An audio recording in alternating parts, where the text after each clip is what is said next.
Hello बच्चों, प्रश्न दिया गया है। यहाँ पर प्रश्न को हल कर लेते हैं।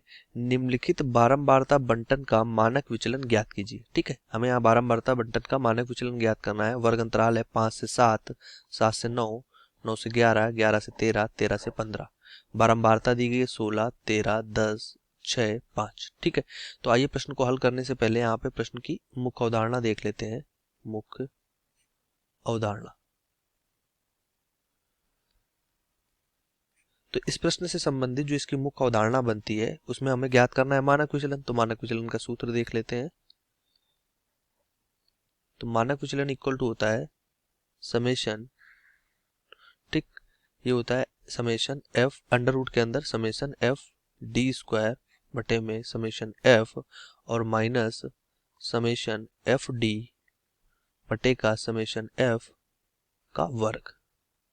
ठीक, ये होता है हमारे पास मानक विचलन का सूत्र।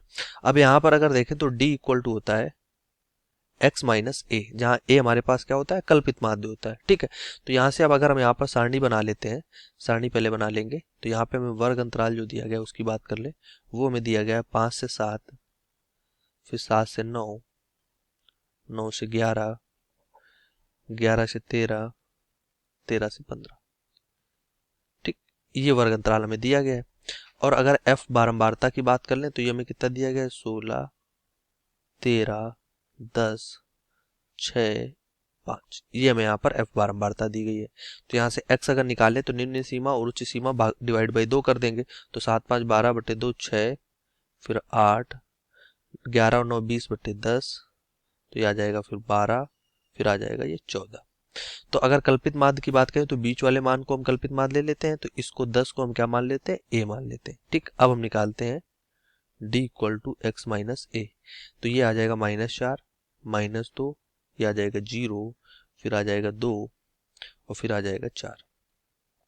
अब f का गुणा कर लेते हैं d में। तो f गुणे d जो होगा वो होगा -64, -26, 0, 12 और फिर 20। अब यहां से हम करते हैं d का वर्ग। तो ये हो जाएगा 16, 4, 0, 4 और 16। एफ डी वर्ग और हमें चाहिए, तो यहाँ से एफ डी वर्ग मतलब डी का वर्ग तो निकाल चुके हैं। एफ का गुणा कर लेते हैं। 16 16 में हो जाएगा 256, फिर 52, फिर 0 और ये हो जाएगा 4 छंग 24 और 16 पच्चे 80 हो जाएगा।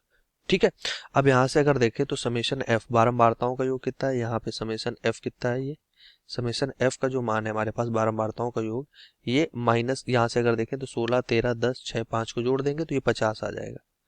ठीक, अब अगर समेशन एफ डी देखें कहाँ पे, ये तो समेशन एफ डी का जो मान है वो हमारे इक्वल है माइनस के 58 के।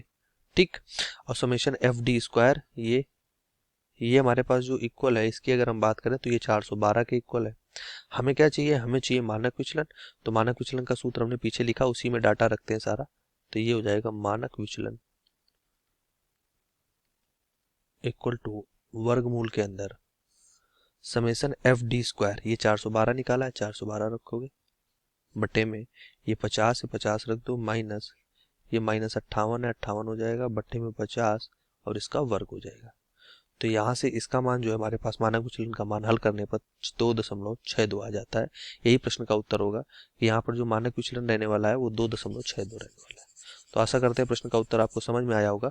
धन्यवाद।